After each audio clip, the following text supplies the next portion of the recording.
दोस्तों, ये कहानी पूरी तरह से काल्पनिक है और केवल मनोरंजन के लिए बनाया गया है।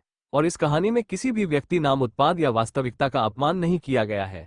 अगर आप लोग हमारे PFM नंबर 1 चैनल पर नए हैं तो वीडियो को लाइक और चैनल को सब्सक्राइब जरूर करें, ताकि हम आप तक ऐसी वीडियो पहुंचाते रहें। अगर एपिसोड में कहीं कोई गलती होती है तो आप कमेंट करें, हम उसको फिर से अपलोड करेंगे। और आपने अभी तक टेलीग्राम चैनल ज्वाइन नहीं किया तो जरूर करें, आप वहां पर हमसे डायरेक्ट बात कर सकते हैं। अगर स्टोरी अच्छी लगे तो लाइक कर दिया करो यार, बहुत मेहनत लगती है। धन्यवाद। आप देख रहे हैं episode 2 rebirth and I am coming wifey. वही कबीर बस उसे देख रहा था और रोते हुए बोला, आई एम सॉरी वाइफी, मुझे माफ कर दो। पर अब तक धीरे धीरे धुआं चारों तरफ फैल गया। अब कबीर को कुछ भी ठीक से दिखाई नहीं दे रहा था। तभी अचानक वहां पर एक आदमी की परछाई दिखाई दिया। कबीर अपनी आंखों को रब करते हुए सामने की तरफ देखने लगा। सामने उसे एक मास्क मैन दिखाई दिया। वो मास्क मैन कबीर की तरफ बढ़ रहा था कि एकदम से वहां पर एक तेज ब्लास्ट हुआ। विपुल और रोहन बाहर खड़े जल रहे फैक्ट्री की तरफ देखते हुए होठों पर खतरनाक स्माइल के साथ बोले, स्वाहा। अचानक ही कबीर की आंखें खुली तो उसकी गहरी निगाहें ऊपर सीलिंग की तरफ एक तक देखने लगे। उसे सब कुछ बहुत अजीब लग रहा था। कुछ सेकंड बाद ही कबीर के मन में आया कि क्या वो मर गया है या फिर अभी वो जिंदा है। अगर वो जिंदा है तो ये कैसे पॉसिबल है, क्योंकि ब्लास्ट में उसकी मौत हो गई थी। फिर अचानक से वो कैसे जिंदा हो सकता है। कहीं वो सब कुछ जो उसने देखा वो एक सपना तो नहीं था, या फिर अभी ये सब कुछ जो है वो एक सपना है। कबीर के माइंड में एक साथ बहुत कुछ चल रहा था। वो इधर उधर अपनी नजरें घुमाकर देखा तो खुद को अपने रूम में पाकर एक बार फिर से वो चौंक गया। कुछ सोचते हुए वो अपने एक हाथ को आगे बढ़ाया और वहीं बेड के साइड में रखे टेबल पर से अपना फोन उठा लिया। वो फोन उठाकर चेक किया तो एक पल के लिए उसकी आंखें हैरानी से फैल गए। वो फोन की तरफ देखते हुए अपने मन ही मन बोला, हाउ कैन पॉसिबल, ये कैसे हो सकता है। क्या उसका रिबर्थ हुआ है? क्या भगवान ने उसे एक और मौका दिया है कि उसने पिछली बार जो भी गलतियां की है उसे वो सुधार सके। अभी कबीर ये सब कुछ अपने मन में सोच ही रहा था कि उसी समय रूम के डोर पर नॉक की आवाज आई। डोर नॉक की आवाज सुनकर कबीर तुरंत एक नजर डोर की तरफ देखा।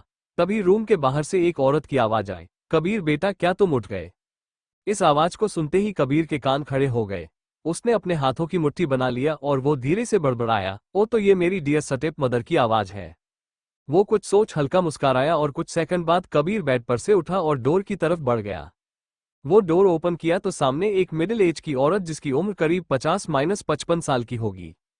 उसने सिल्क की काफी सुंदर साड़ी पहन रखी थी। बालों के हेयर स्टाइल बना रखे थे।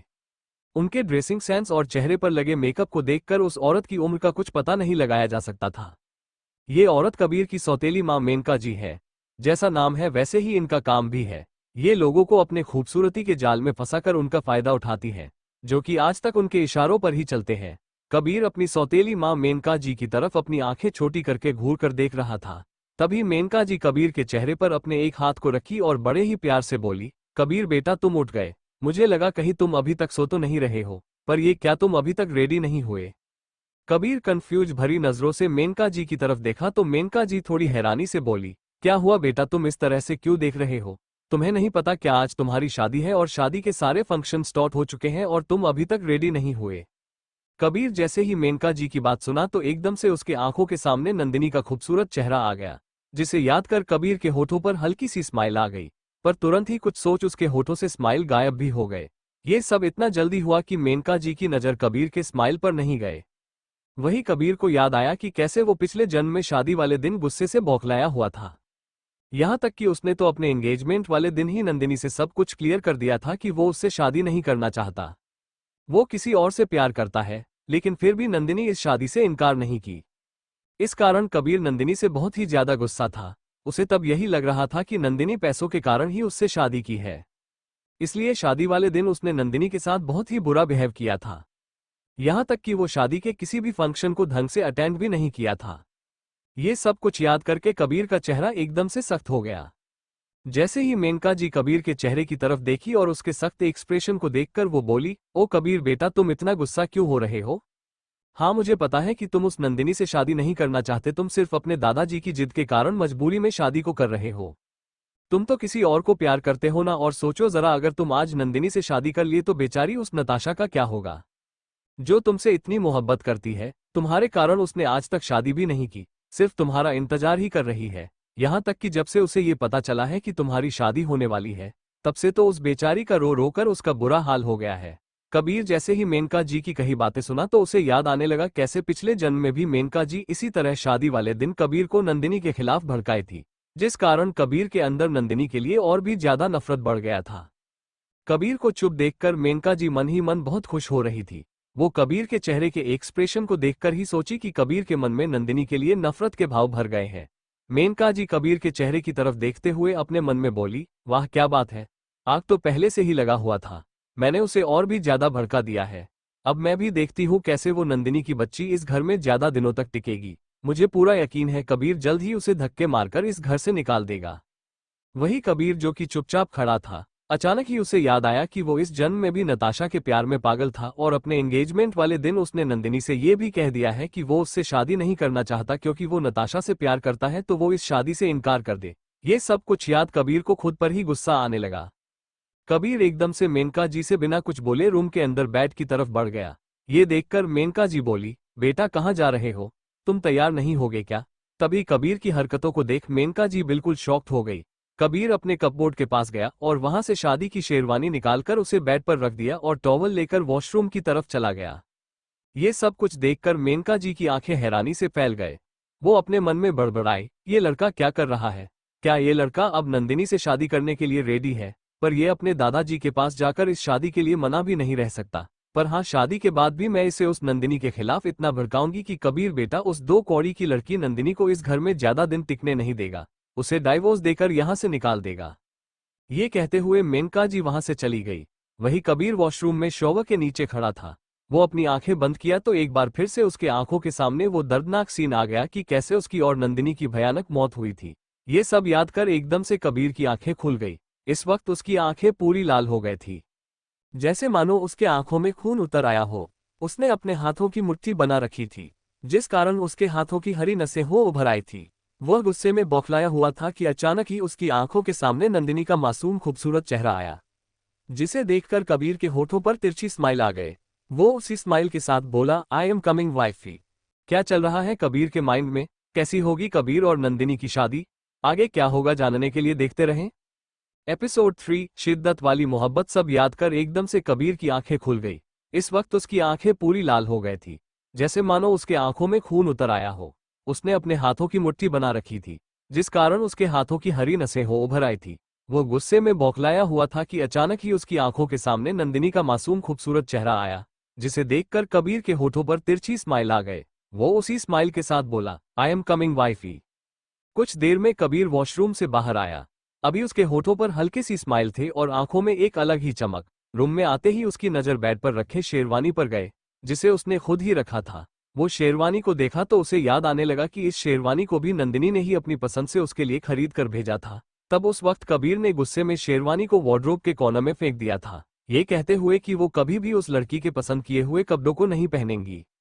उसे पिछले जन्म का भी याद आने लगा कि पिछले जन्म में नंदिनी ने बड़े शौक से उसे शेरवानी दिया था तो कबीर ने उसे शेरवानी को फेंक दिया था और शादी वाले दिन वो सिंपल सा सस्ते से शेरवानी पहन कर गया था, ताकि उससे नंदिनी की इमेज पर बुरा असर पड़े तो लोग उसका मजाक बनाएं। और ऐसा हुआ भी था, लोग उसको लेकर तरह तरह की बातें करने लगे थे। कुछ लोग बोल रहे थे कि लगता है ये लड़का इस लड़की को पसंद नहीं करता या फिर इस लड़के के पास पैसे नहीं है। आखिर क्या मजबूरी है नंदिनी की जो इस जैसे फटीचर लड़के से शादी कर रही है? जरूर लड़की में ही कोई खोट होगा, तभी उसके घर वाले इस तरह के लड़के से शादी कर रहे हैं। ऐसे कई तरह तरह की बातें हुई थी, जिससे नंदिनी को बहुत हर्ट हुआ था, पर वो बेचारी बिना कुछ बोले चुपचाप सब कुछ सहती रही। ये सब याद आते ही कबीर की आंखें एक बार फिर से सर्द हो गई। उसे याद आने लगा कि उसने पिछले जन्म में कितने बुरे बुरे काम किए थे, जिस बात का उसे एहसास तक नहीं था। उसने अपनी वाइफ को इतना हर्ट किया था कि जितना कोई अपने दुश्मन को भी नहीं करता। ये सोचकर कबीर खुद से बोला, बहुत कर दिया मैंने गलतियां, बहुत रुला दिया तुम्हारे दिल को मैंने, पर अब नहीं, अब तुम अपने रियल कबीर से मिलोगी, जो तुम्हारा रियल वाला हस्बैंड होगा।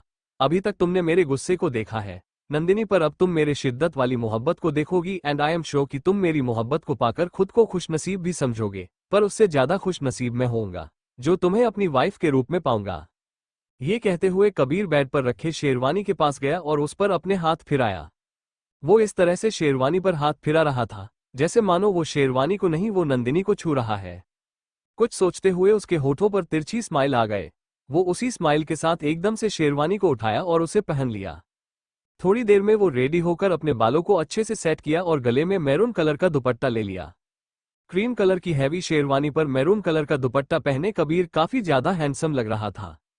वो मिरर में खुद को देखते हुए मुस्कुराया और बोला, वाइफी आज तुम मुझे देखकर एक बार फिर से मुझसे मोहब्बत ना कर बैठी तो मेरा नाम कबीर राणावत नहीं। ये कहते हुए वो अपने होठों पर चार्मिंग स्माइल लिए रूम से बाहर आया, पर जैसे ही वो 2 कदम आगे बढ़ाया ही था कि एक लड़की की आवाज सुन उसके कदम रुक गए और कुछ ही पल में उसके चेहरे के भाव बिल्कुल चेंज हो गए। पीछे से एक लड़की की बड़ी ही प्यारी सी आवाज आई, बेबी तुम सच में शादी को कर रहे हो। इस आवाज को सुनते ही कबीर की आंखों में गुस्सा उतर आया, पर उसने गहरी सांस लेकर खुद के गुस्से पर कंट्रोल किया और चुपचाप खड़ा रहा। अब तक तो आप लोग समझ ही गए होंगे कि वो लड़की कौन है। जी हाँ, वो लड़की कोई और नहीं नताशा है। नताशा चलकर कबीर के बिल्कुल पास आई और एकदम से उसके हाथ को पकड़ते हुए बोली, बेबी क्या अब तुम हमारे प्यार को भूल गए हो? क्या तुम्हें वो नंदिनी पसंद आ गई है जिस कारण तुम उससे शादी कर रहे हो? बेबी मैं तुमसे बहुत प्यार करती हूँ। मैं तुम्हारे बिना जी नहीं पाऊंगी, मर जाऊंगी मैं तुम्हारे बिना। प्लीज ये शादी मत करो। नताशा ये सब बोलते हुए अपने मगरमच्छ के आंसू बहा रही थी। कबीर जितना नताशा की बातें सुन रहा था उतना ही उसका गुस्सा बढ़ते जा रहा था, लेकिन उसने खुद के गुस्से पर कंट्रोल किया और एक नॉर्मल एक्सप्रेशन के साथ नताशा की तरफ देखते हुए बोला, I am sorry Natasha baby, but मैं इस शादी से मना नहीं कर सकता। तुम्हें पता है ना दादाजी को इस बात से बहुत बुरा लगेगा और कहीं वो हट हो गए या फिर कोई प्रॉब्लम हो गई तो मैं ये बर्दाश्त नहीं कर पाऊंगा। तुम्हें तो अच्छे से पता है कि मेरे लिए दादाजी कितने इंपॉर्टेंट है। बट हाँ नताशा यू डोंट वरी। ये सुनते ही नताशा के होठों पर बड़ी सी स्माइल आ गई। जहां अभी उसकी आंखों में मगरमच्छ वाले आंसू थे, अब उसकी आंखों में एक अलग ही चमक थे। वो अपने होठों पर स्माइल लिए कबीर की तरफ देखते हुए बोली, सच्ची बेबी तुम मुझसे प्यार करोगे ना, मुझे भूलोगे तो नहीं ना? कबीर उसके हाथ पर अपना हाथ रखा और बोला, यस ऑफ कोर्स बेबी, भला मैं तुम्हें कैसे भूल सकता हूँ? तुम कोई भूलने वाली चीज हो क्या? तुम तो वो हो जिसे जहन में हर वक्त बसा कर रखना है मुझे। मैं चाहकर भी तुम्हें भूल नहीं पाऊंगा। इस वक्त कबीर के बातों में एक अलग ही सरकास्टिक था, बट नताशा उसकी बातों को समझ नहीं पाई और वो तो खुशी से फूले नहीं समा रही थी। नताशा एकदम से कबीर के गले लगकर बोली, oh baby thank you so much and I love you so much baby. जैसे ही नताशा कबीर के गले लगी, कबीर ने गुस्से में अपने हाथों की मुठियां बना लिया। उसकी आंखें सर्द हो गए। उसे नताशा का अपने करीब आना बर्दाश्त नहीं हो रहा था। उसे अब नताशा से एक घिन सा महसूस हो रहा था। वही नताशा तो बहुत खुश थी। वो एकदम से कबीर के गालों पर किस करने वाली थी कि उससे पहले ही कबीर एकदम से नताशा को खुद से दूर कर दिया। कबीर के अचानक ऐसे दूर करने से नताशा हैरान हो गई। वो अपनी आंखें बड़ी किए कबीर की तरफ देखते हुए बोली, क्या हुआ बेबी, तुम इस तरह से क्यों रिएक्ट कर रहे हो? कबीर नताशा की बात सुन उसकी तरफ देखकर होठों पर एक स्माइल लिए बोला, ऐसा कुछ नहीं है बेबी, वो एक्चुअली शेरवानी में कुछ चुभ रहा था तो इसलिए तुम्हें दूर कर दिया कि कहीं तुम्हें ना चुभ जाए। कबीर के कहते ही नताशा की नजर उसके पहने शेरवानी पर गई। नताशा उस शेरवानी को देखकर पहचान गई कि ये तो वही शेरवानी है जो नंदिनी ने दिया है। वो तुरंत बोली, बेबी ये तो उस 2 कौड़ी की लड़की नंदिनी के दिए शेरवानी है ना? कबीर ये सुना तो बोला, हाँ उसी ने मुझे दिया था। नताशा तुरंत बोली, कबीर बेबी तुम जल्दी से इस शेरवानी को निकाल दो। तुम इसे नहीं पहनोगे क्योंकि ये मुझे बिल्कुल भी पसंद नहीं है। मैंने तुम्हारे लिए सिंपल सा ड्रेस खरीद रखा है, तुम चलकर उसे पहन लो या फिर तुम्हारे पास और भी बहुत सारे ड्रेस है, तुम उनमें से कुछ पहन लो, पर तुम उस लड़की के ड्रेस को मत पहनो। चलो बेबी चलो, तुम अभी ड्रेस निकाल दो। कबीर ये सुना तो बोला, हम नताशा बेबी ऑलरेडी हम बहुत लेट हो चुके हैं और ऐसे में ड्रेस चेंज करना it's not a good idea. I think मुझे यही पहन के चलना चाहिए और वैसे भी ये सिर्फ एक ड्रेस ही तो है। It's not a big deal, कोई बहुत बड़ी बात नहीं है, सो जस्ट चिल। चाहे वो नंदिनी मुझे कितना भी अपने पसंद का ड्रेस पहना दे, पर मुझ पर तो तुम्हारा ही हक होगा ना। मेरे जहन में तो तुम ही बसी रहोगी ना। कबीर की बातें सुन नताशा खुश हो गई और वो तुरंत कबीर के हाथों को पकड़कर बोली, ऑफ कोर्स बेबी, ये कोई पूछने वाली बात है। मुझे पूरा यकीन है कि तुम मुझे ऐसे ही हमेशा प्यार करते रहोगे और मुझे कभी भूलोगे नहीं। कबीर मुस्कुराकर अपना सिर हाँ में हिला दिया और अपने मन में बोला, हाँ ऑफ कोर्स प्यार ही तो करूंगा, पर तुमसे नहीं अपनी वाइफ से, वह भी ऐसा प्यार जो दुनिया देखता रह जाएगा। और रही बात तुम्हें भूलने की तो वो भला कैसे हो सकता है? अगर भूल गया तो तुम्हें तुम्हारा किया सूद समेत कैसे लौटाऊंगा। ये कहते हुए कबीर के होठों के किनारे मुड़ गए। एपिसोड 4 नजरों से मिली नजर और दिल की धड़कन बढ़ गई। थोड़ी देर में कबीर नताशा के साथ सीढ़ियों से होते हुए नीचे उतर कर आया, जहां पर सभी उसका ही वेट कर रहे थे। मेनका जी कबीर और नताशा को साथ में देखकर मुस्कुरा उठी। उन्हें तो अब पूरा यकीन हो गया था कि नताशा का जादू कबीर पर पूरी तरह से चढ़ चुका है और अब वो नंदिनी चाहकर भी कबीर के दिल में अपने लिए जगह नहीं बना पाएगी। अगर ऐसा ही चलता रहा तो कबीर और उसकी प्रॉपर्टी दोनों ही उनकी मुट्ठी में रहेंगे। ये सोचकर मेनका जी मन ही मन बहुत खुश हो रही थी। तभी वहां पास में खड़ी एक लड़की भागते हुए आई और कबीर को पकड़ते हुए बोली, भाई आप बहुत हैंडसम लग रहे हो, किसी की नजर ना लगे मेरे भाई को। ये कहते हुए वो लड़की अपने आंखों के कोने से काजल निकालकर कबीर के कान के पीछे लगा दिया। कबीर बस उस लड़की को देख रहा था। तभी वो लड़की आगे बोली, आपको पता है भाई ये शेरवानी आप पर बहुत खिल रहा है, मानना पड़ेगा भाभी की पसंद बहुत ही यूनिक और ऑसम है। आप देखिएगा आज शादी में सबकी नजरें सिर्फ आप पर ही रहेंगे। ये कहते हुए वो लड़की वही पास में बैठे बूढ़े आदमी की तरफ देखी जो कि कोई और नहीं कबीर के दादाजी यशवंत राणावत थे। वो लड़की अपने दादाजी की तरफ देखते हुए बोली, मैंने सही कहा ना दादाजी। यशवंत राणावत अपने पोते कबीर की तरफ देखे और फिर उस लड़की की तरफ देखते हुए बोले, हाँ बेटा तुमने बिल्कुल सही कहा है। वहीं कबीर अपनी बहन की तरफ देखते हुए और बोला, गुड़िया अब तू बोल रही है तो मुझे भी लग रहा है कि हाँ सच में मैं हैंडसम लग रहा होऊंगा। ये कहते हुए कबीर मुस्कुरा उठा। तभी वो लड़की अपनी आंखें मटकाते हुए बोली, यू नो वेरी वेरी भाई छवि कभी गलत नहीं होती। आपको तो पता है ना छवि इज द बेस्ट और उसकी पसंद भी सबसे बेस्ट होती है।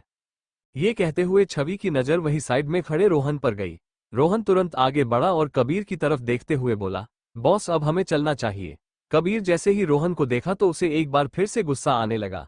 उसे याद आया कि कैसे पिछले जन्म में रोहन ने अपनी सारी प्लानिंग बताई थी, वो नताशा के साथ मिलकर कैसे उसे बेवकूफ बनाए थे, यहाँ तक कि उसने तो उसकी वाइफ के साथ भी बुरा करने की कोशिश की थी। ये सब कुछ याद करके कबीर के माथे की नसें उभर आई। तभी विपुल वहां आया और बोला, अरे मेरे बिना आप सब कैसे जा रहे हैं, मुझे भी तो चलना है ना, और मेरे प्यारे बड़े भैया की शादी है तो भला उसका छोटा भाई पीछे कैसे रहेगा। कबीर विपुल की बात सुना तो एक तीखी मुस्कुराहट के साथ उसकी तरफ देखा। तभी विपुल अपने भाई के पास आया और बोला, भाई सच में आप बहुत हैंडसम लग रहे हो।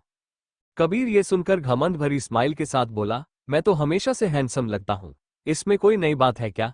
कबीर की बात सुनकर एक पल के लिए वहां सन्नाटा सा छा गया, पर तुरंत ही एक आवाज ने सबका ध्यान अपनी तरफ खींच लिया।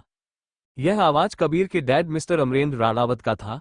वो अपने बेटे की तरफ देखते हुए बोले, पहले चलो बातें बहुत हो चुकी है, ऑलरेडी बहुत लेट हो गया है, अब हमें निकलना होगा, वैसे भी सब लोग हमारा वहां वेट कर रहे हैं। अमरेंद्र जी की बात सुनकर उनकी वाइफ मेनका जी घमंड के साथ बोली, हाँ तो क्या हो गया अगर थोड़ा हम लेट कर देंगे तो, आखिर हम लोग लड़के वाले हैं और वो लोग लड़की वाले, वह भी इतने बड़े खानदान के हैं हम, जिनसे मिलने के लिए लोग महीनों पहले से अपॉइंटमेंट लेते हैं। उन्हें तो खुश होना चाहिए कि उनकी बेटी हमारे घर में आ रही है, और अगर हम थोड़ा लेट भी करके जाते हैं तो उन्हें मुंह नहीं बनाना चाहिए, क्योंकि ऑलरेडी हम उन पर एक एहसान कर रहे हैं उनके घर की बोझ को अपने यहाँ लाकर। अमरेंद्र जी जब मेनका जी की बात सुने तो उन्हें गुस्सा तो बहुत आया, पर हमेशा की तरह वो कुछ बोल नहीं पाए। तभी यशवंत राणावत कबीर के दादाजी गुस्से में चिल्लाते हुए बोले, मेनका अपनी जुबान पर कंट्रोल रखो, वो इस घर की बहू है ना कि कोई नौकरानी। जिस तरह से तुम इस घर की बहू हो, तुम जिस तरह से मुझसे बातें कर रही हो, और अब उसकी फैमिली भी हमारी फैमिली की तरह ही है, तो उन्हें समान नजरों से देखो। मेनका जी ये सुनकर गुस्से से लाल हो गई, पर वो कुछ बोली नहीं, क्योंकि वो जानती थी कि यशवंत राणावत के सामने किसी की नहीं चलती, इसलिए वो चुप रह गई। वही कबीर भी जलती हुई निगाहों से मेनका जी को देख रहा था। कुछ देर में सभी लोग मेंशन से बाहर आए और वहां से सबसे पहले कबीर अपनी कार में जाकर बैठ गया, जिसे बहुत ही अच्छे से डेकोरेट कराया गया था। वो अपनी लग्जरी कार में जाकर बैठा। जैसे ही वो कार का डोर बंद करने वाला था कि तभी नताशा डोर को पकड़ ली और उसके पास आकर बैठ गई। ये देख कबीर का गुस्सा बढ़ गया। वो एक गहरी सांस लिया और नताशा की तरफ देखते हुए बोला, नताशा आई थिंक तुम्हें रोहन और विपुल के कार में आना चाहिए। तभी रोहन सामने फ्रंट सीट पर बैठे हुए बोला, बॉस मैं तो आपके साथ ही चल रहा हूँ। ये देखकर कबीर बोला, नो रोहन मैं चाहता हूँ कि मैं कार में अकेले जाऊं। पर तभी वहां पर कार के पास आकर छवि बोली, भाई क्या आप मुझे भी अपने साथ में ले चलोगे। कबीर अपनी बहन की तरफ देखा तो उसकी होठों पर एक गहरी स्माइल आ गए। वो उसी स्माइल साथ बोला, गुड़िया तुम्हें किसने रोका है, आओ आओ तुम बैठ जाओ। ये देख नताशा बोली, बेबी यह क्या बात हुई, तुम अपनी बहन को ले जा सकते हो, मुझे क्यों नहीं, मैं भी तुम्हारे साथ ही चलूंगी। नताशा इस तरह से जिद करने लगी। कबीर का मन तो कर रहा था कि वो अभी नताशा को कार में से धक्का देकर बाहर निकाल दे, पर वो अपने इतने खास मौके को किसी तरह से खराब नहीं करना चाहता था। वो कुछ सोचते हुए कार का डोर ओपन किया और बाहर आ गया। नताशा कबीर से कुछ बोलती उससे पहले ही कबीर अपनी बहन छवि को कार में बैठने का इशारा किया।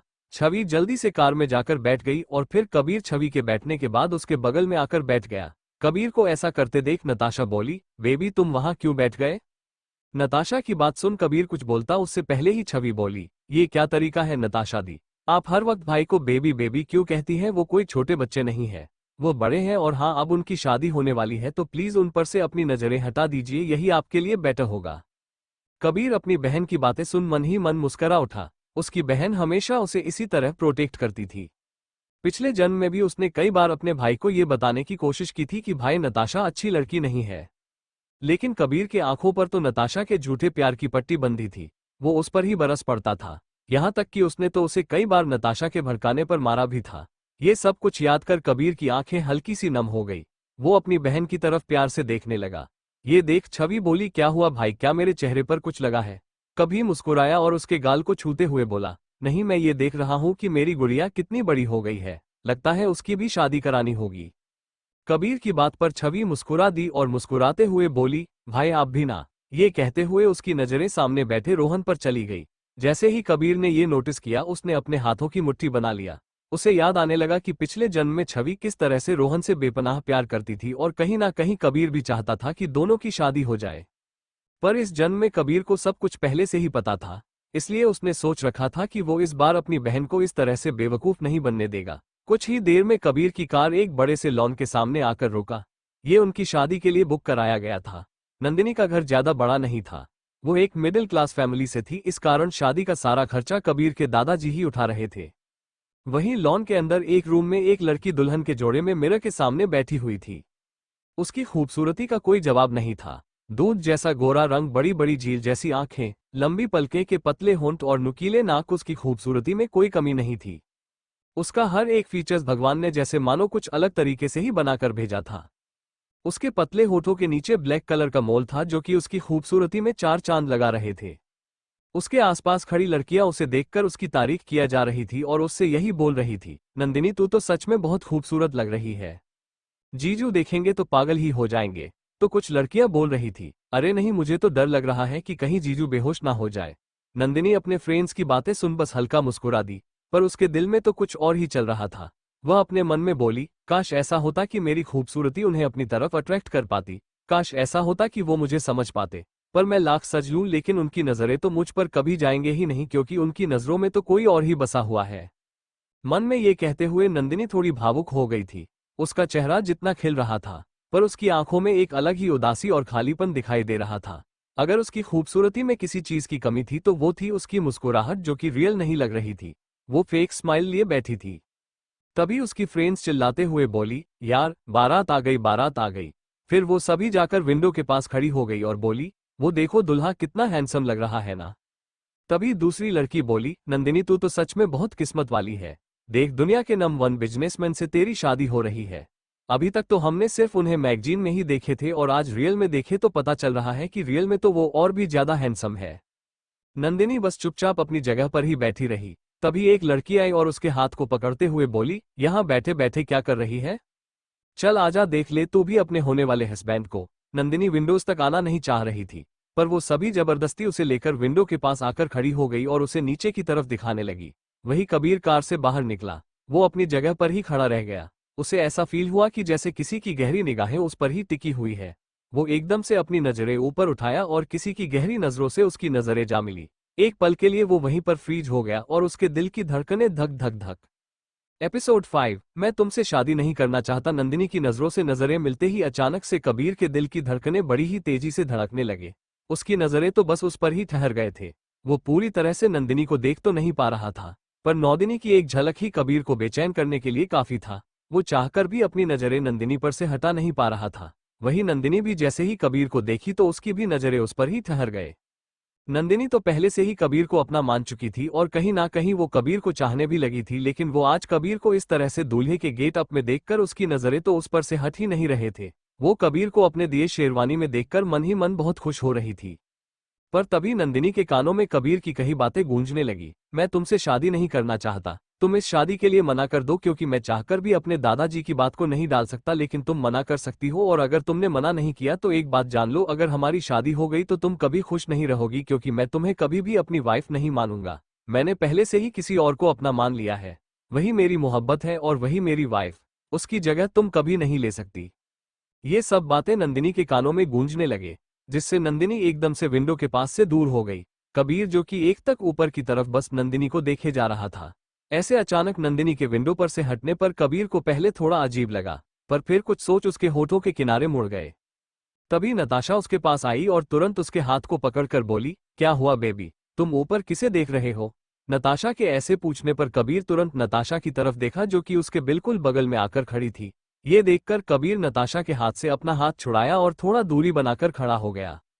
ये देखकर नताशा बोली, यह क्या बात हुई बेबी, तुम इस तरह से मुझसे दूर क्यों जा रहे हो?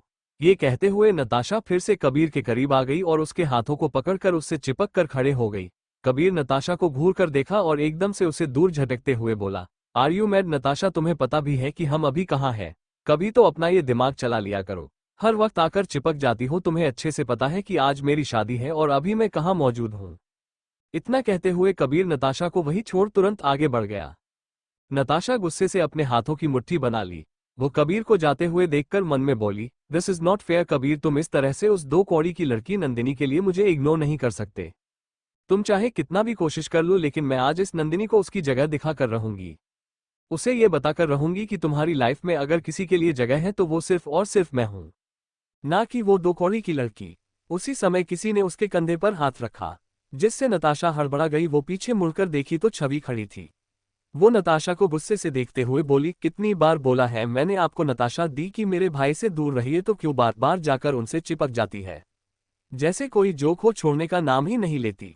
कम से जगह और अपने आसपास मौजूद लोगों को तो देख लिया करिए। इतनी बड़ी हो गई पर दिमाग 1% भी नहीं है।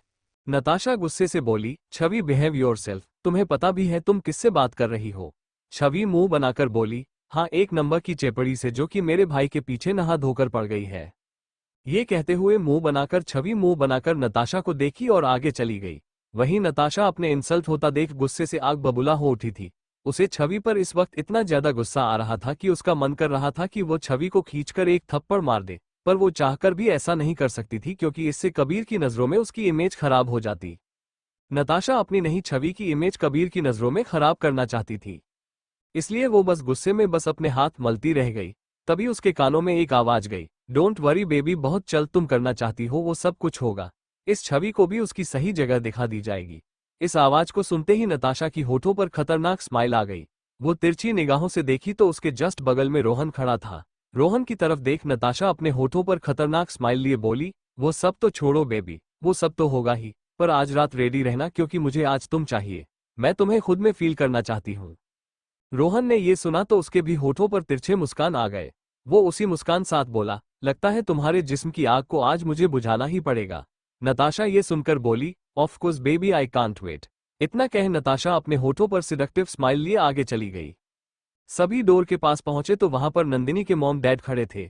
वो कबीर की तरफ से कबीर की फैमिली को देखकर बड़े ही वम तरीके से वेलकम करने लगे। नंदिनी की मां अपने हाथों में आरती की थाली लिए कबीर की आरती की और उसके माथे पर तिलक लगाए। कबीर नंदिनी की मां की तरफ देख रहा था। उसे याद आया कि पिछले जन्म में कबीर नंदिनी की मां की भी बहुत इंसल्ट किया था। ये सोच कबीर को गिल्ट महसूस होने लगा।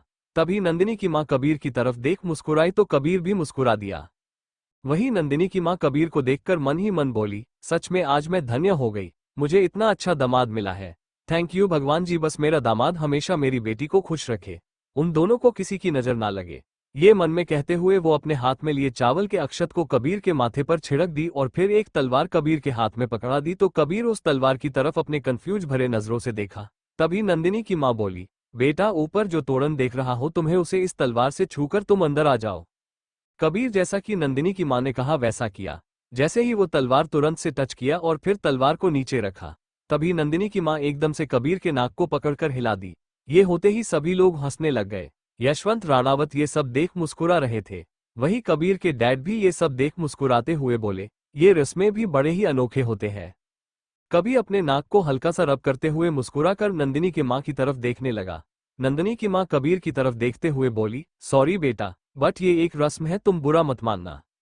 कबीर तुरंत बोल, नो इट्स ओके, मैं बुरा नहीं मानूंगा, मुझे पता है ये एक रस्म है। कबीर को ऐसे नॉर्मल मुस्कुराते देख सभी हैरान थे क्योंकि सबको यही लग रहा था कि कबीर अपना गुस्सा दिखाएगा, पर वो तो बिल्कुल नॉर्मल था। तभी मेनका जी आगे आए और कबीर के नाक को हल्का सा रब करते हुए नंदिनी की मां की तरफ देख बोली, माफ कीजिएगा बहन जी, भले ही ये एक रस्म है तो इसका मतलब यह नहीं कि आप मेरे बेटे के नाक को इस तरह से पकड़ेगी। देखिए इसकी पूरी नाक लाल लाल हो गई है। नंदिनी की मॉम मेनका जी की तरफ देखकर बोली, सॉरी पर मेरा ऐसा कोई इरादा नहीं था, मेनका जी गुस्से में और कुछ बोलती कि तभी यशवंत राणावत की घूरती नजर खुद पर महसूस कर वो शांत हो गई। वही कबीर मेनका जी के हाथ को अपने नाक पर से दूर किया और थोड़ा रुडली बोला, इट्स ओके, मैं ठीक हूं। फिर सभी लोग अंदर गए। अंदर से लॉन को बड़े ही खूबसूरती से डेकोरेट किया गया था। काफी बड़ा लॉन था और वहां पर एक से बढ़कर एक बिजनेसमैन आए हुए थे। ये सभी कबीर राणावत की शादी देखने के लिए काफी ज्यादा एक्साइटेड थे। वही बिजनेसमैन अपनी बेटियों को भी लेकर आए थे। हालांकि उन्हें तो पता था कि कबीर की अब शादी हो रही है, लेकिन वो सब चाहते थे कि कबीर का भाई ही उनकी बेटी की शादी हो जाए, ताकि वो राणावत खानदान में जाकर राज करें। सभी कबीर को देखकर ग्रीट करने लगे। कबीर एक नज़र सबकी तरफ देखा और फिर अपने लंबे लंबे कदमों के साथ वहां से सीधे स्टेज पर जाकर बैठ गया। अब वो बड़े ही बेताबी से नंदिनी के आने का इंतजार करने लगा। हालांकि एक झलक तो उसने नंदिनी को पहले ही देख लिया था, पर अब उसकी बेताबी और बढ़ गई थी क्योंकि वो अब नंदिनी का पूरी तरह से दीदार करना चाहता था। तभी वहां पर रोहन पहुंचा और कबीर की तरफ देखते हुए कुछ बोला, जिसे सुनकर कबीर का चेहरा गुस्से से तमतमा उठा। आखिर ऐसा क्या कहा रोहन ने कबीर से?